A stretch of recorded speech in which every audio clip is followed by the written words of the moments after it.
Thanks for having me on show.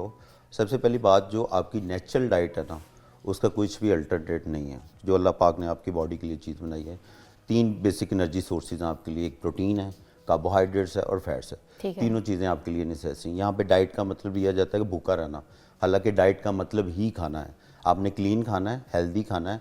अपनी diet से वो चीज़ें एक्सक्लूड कर देनी है जो बॉडी में फ़ैट को इंक्लूड करती हैं, और वो इंक्लूड कर देनी है जो फैट को एक्सक्लूड कर देनी है। दूसरी रही बात आप स्टीरॉयड्स की और जो बैन सब्सटेंस इनकी बात करिए, अननेचुरल चीज़, सिंथेटिक चीज़ कोई भी आपकी बॉडी के अंदर जाएगी, आज नहीं, कल नहीं, परसों आपके सिस्टम को ताउन ज़रूर करेगी। आज से कुछ साल पहले चले जाएं तो कुछ भी ऐसा नहीं था, लोग इससे ज़्यादा हेल्दी और फिट ज़िंदगी गुजार रहे थे। अगर आप बात करती हैं प्रोटीन सप्लीमेंट्स की, तो वो ज़रूरी नहीं है। अगर आपकी नेचुरल डाइट पूरी है तो आपको इन चीज़ों की ज़रूरत नहीं है। अगर आप बहुत प्रो लेवल पे आप चले गए हैं और आपकी प्रोटीन की इनटेक की जो रिक्वायरमेंट है पर डे वो नहीं पूरी हो रही, तो फिर आप सप्लीमेंट ले सकते हैं। ये जैसे आपके मसल्स हैं, आपकी बॉडी है, तो आपकी चीज़ें जो हैं जैसे आपने बनाई हैं, एक्सरसाइज की है, मेंटेन किया है, ये नेचुरल सप्लीमेंट से है, नेचुरल सोर्स डाइट से लिया है, या फिर आपने भी थोड़ी बहुत हेल्प ली है? सच बताइएगा, आपको पूरी दुनिया के ट्रेनर देख रहे हैं। आपसे कर रहा हूँ, आज से 30 साल पहले जब आर्डन बॉडी बिल्डिंग करता था, हमने कभी अपने बचपन में कोई प्री वर्कआउट नहीं था सुना, इंट्रा वर्कआउट नहीं था सुना, पोस्ट वर्कआउट नहीं था सुना।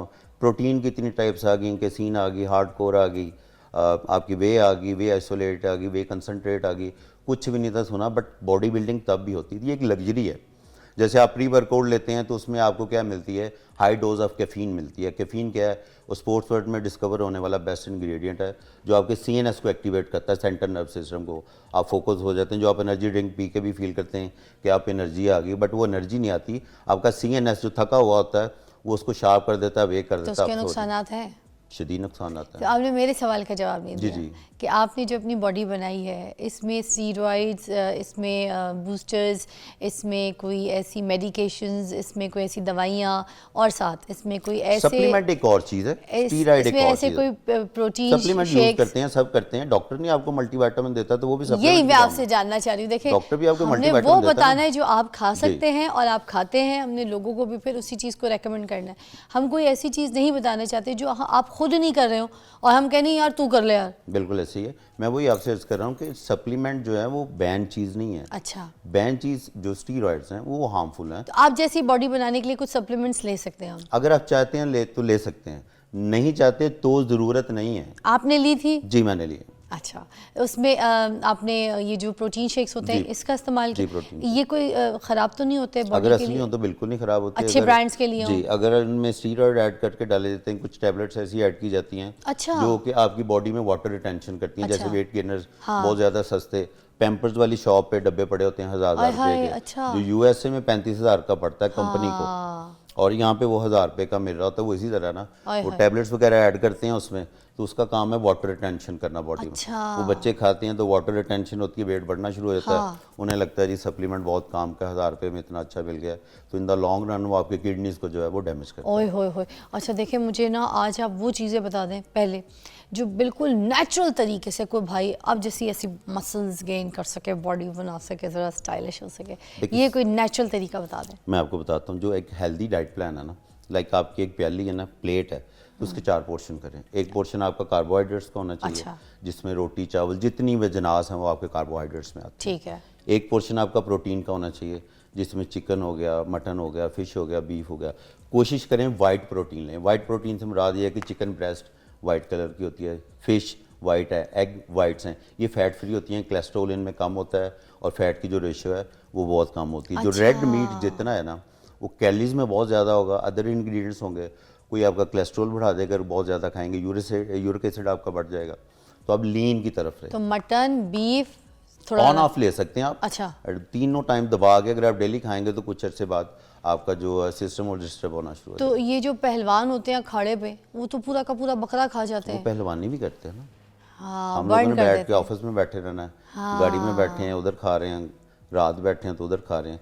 मतलब उन्हें बकरा खाया तो वो अखाड़े में लड़के वो बर्न भी वो बर्न करें ना। तीसरा पोर्शन आपका होना चाहिए वेजिटेबल्स का। अच्छा, चौथा पोर्शन आपका फ्रूट्स का होना चाहिए, विटामिन्स का। अच्छा, तो ये पूरा एक हेल्दी प्लान है जिसमें आपकी गुड फैट्स भी होनी चाहिए, प्रोटीन भी होनी चाहिए, कार्ब्स भी होनी चाहिए। प्लेट किस साइज की? सॉरी, प्लेट किस साइज की? आपके गोल के अकॉर्डिंग। अगर आपने गेन करना है तो फिर आपने अपनी जो कैलोरीज है वो सरप्लस में रखनी है। अच्छा। अपनी रिक्वायरमेंट से जितनी आपकी इनटेक है या आपकी जितनी टीडी है टोटल डेली एनर्जी एक्सपेंडिचर है ना, उसे 200 400 500 ऊपर रखनी है, तो आपका जो वेट है वो गेन होना शुरू हो जाएगा। जो इंटरनेशनल फार्मूला थंब रूल है वो 40 40 और 20 का, यानी 40% आपके कार्बोहाइड्रेट होने चाहिए, 40% प्रोटीन्स होने चाहिए और 20% जो है वो आपकी फ़ैट होनी चाहिए। चाहे आपने बढ़ाना है चाहे कम करना है, 90% लोगों के लिए ये काम करता है, और जो 10% है वो वेरी करते हैं।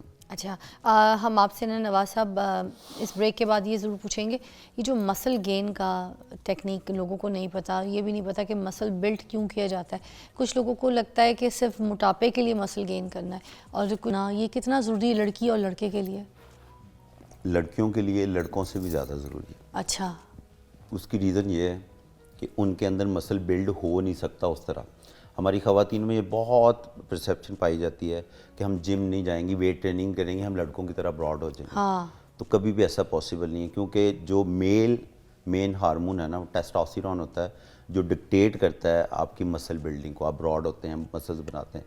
फीमेल्स में उसकी रेशियो होती है बट बहुत कम होती है, बैलेंस अल्लाह मियां ने रखा है। फीमेल का जो मेन हार्मोन है जो उनके फेमिनिज्म को डिक्टेट करता है वो एस्ट्रोजन होता है। अच्छा। जो मेल में बहुत कम होता है। अच्छा। ठीक है, तो कुछ औरतें भी मैंने देखी उनके जिसम ऐसे अमेरिका में नहीं देखा। जी, वो बॉडी बिल्डर होंगी, प्रोफेशनल होंगी, जो आर्टिफिशियल फॉर्म में एक्सटर्नली इंजेक्ट करेंगे टेस्ट। अच्छा, इंजेक्ट करके होती जी। हैं। ओके। नॉर्मल फीमेल आप भी जिम जाती होंगी, देखी होंगी, कभी कोई लड़की ब्रॉड देखी हो ही नहीं सकती। अल्लाह मियां ने रखा ही नहीं उसमें वो काम। हाँ, चाहे जितनी जिम जो लगा मर्जी लें। आप कर लें, आप ब्रॉड नहीं। हाँ, आप मसल बिल्ड करेंगी, स्ट्रॉन्ग होंगी, लॉन्जिटिविटी के लिए आपके लिए बहुत ज़रूरी है।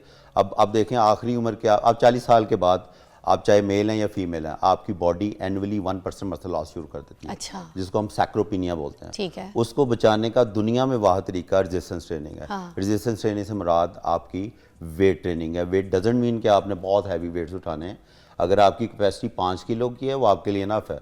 मैं 2 किलो उठा सकता हूँ, मेरे लिए वो सफिशेंट है। अच्छा। ठीक है। अब 40 साल के बाद एक बंदा आपको उठाता है, ऐसे सारे दे दे के उठते हैं आप बुजुर्गों को देख, और एक बंदा सीधा खड़ा हो जाता है, तो कौन सा बेहतर है? सीधा।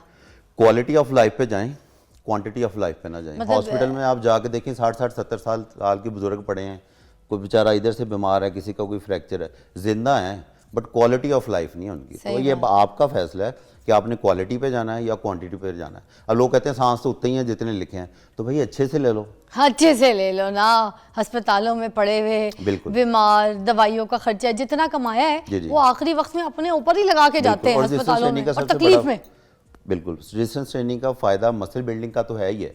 उसके बाद जो आपकी मैकेनिकल टेंशन है वो आपकी बोन्स पे भी पड़ती है, तो जिससे क्या होता है आपके जॉइंट्स जो हैं वो स्ट्रांग होते हैं, और लेटर एजेस में आप में जो फ्रैक्चर का खतरा है वो ना होने के बराबर। और एक बात बताऊं, हम जब अपना ख्याल नहीं रखते, एक्सरसाइज, वॉक और रनिंग कुछ नहीं करते ना, जब हम अपना बुढ़ापा ख़राब करते हैं, तो मैंने एक चीज़ देखा, मैं सबको बताना चाहूँगी, प्लीज़ इस उम्र में जो है, जवान है, बच्चा है, बूढ़ा है, मिड एज का है, वो प्लीज़ एक्सरसाइज करना शुरू कर देगा। अगर आप एक्सरसाइज छोड़ देंगे तो पहली बात ये कि आप अपने 10 साल आगे चले जाएंगे, और अगर एक्सरसाइज करेंगे तो आप 10 साल पीछे चले जाएंगे। ये दिमाग में रखिएगा। एक तो आपके अंदर ताकत भी होगी, आपके मसल्स होंगे, आप अच्छे लगेंगे, खूबसूरत, हेल्दी, एक्टिव रहेंगे। अगर नहीं करेंगे तो फिर देखें ना, इस बुढ़ापे में अगर कोई तकलीफ होती है किसी को, तो वो खुद तो तकलीफ में रहता ही रहता है, मगर सामने वाले को भी तकलीफ में डालता है। वो बच्चे जिन्होंने पढ़ाई करनी है, वो लोग जिन्होंने ऑफिस में जाना है, वो लोग जिन्होंने और कोई दुनिया में काम करने, वो सब उनकी चीज़ें रूटीन डिस्टर्ब हो जाती हैं आपको संभालने के चक्कर में। अगर आपको अपने बच्चों से इतना प्यार है तो अपनी लाइफ को एक्टिव रखें, अपने रूटीन को, अपनी लाइफस्टाइल को चेंज रखें, ताकि आपका बुढ़ापा दूसरे के लिए तकलीफ देना हो। मैंने गलत तो नहीं कह दिया? बिल्कुल ठीक है। चले, शुक्र, अच्छी बात हो गई।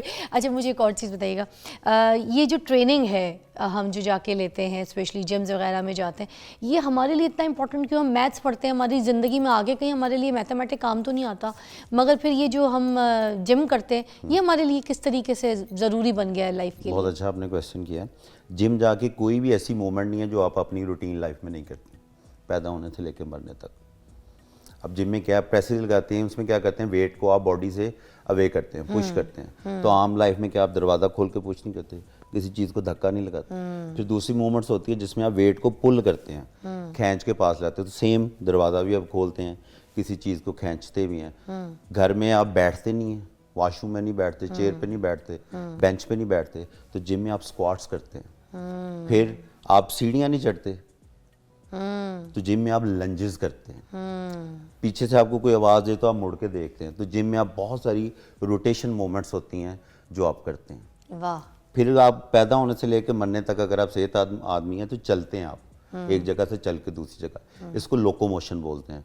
तो जिम में आप वॉक करते हैं, लैप्टिकल करते हैं, साइकिलिंग करते हैं, तो ये सारी चीज़ें आप डे टू डे लाइफ में यूज़ करते हैं। फिर आप नीचे से कोई झुक के चीज़ नहीं उठाते कभी, अगर आपकी कमर में फ्लेक्सिबिलिटी नहीं होगी, मसल्स में जान नहीं होगा, आप झुक सकते हैं? अक्सर बुजुर्गों को आप देखा होगा, या जिस बंदे को चुक पड़ जाए वो नीचे से कुछ उठा नहीं सकता। कभी नहीं। तो जिम में आप बेंडिंग मूवमेंट्स नहीं करते, बारबल रोज नहीं करते, डंबल रोज नहीं करते, तो सारी चीज़ें वो एक्सटर्नल वेट के साथ लोड ज़्यादा डाल के मसल को स्ट्रॉन्ग करते हैं, बोन टेंडेंसी को स्ट्रॉन्ग करते हैं और अपनी लाइफ को बेहतर करते हैं। जैसे किसी मैराथन वाले ने अगर 100 मीटर भागनी है तो वो 300-500 की प्रैक्टिस करता है। तो आप नॉर्मल लाइफ बेहतर करने के लिए एक्सटर्नल अपने वेट के अलावा एक्सटर्नल लोड आप मसल्स पे डालते हो ठीक। और उनकी लॉन्जिटिविटी के लिए काम करते हो। Thank you so much.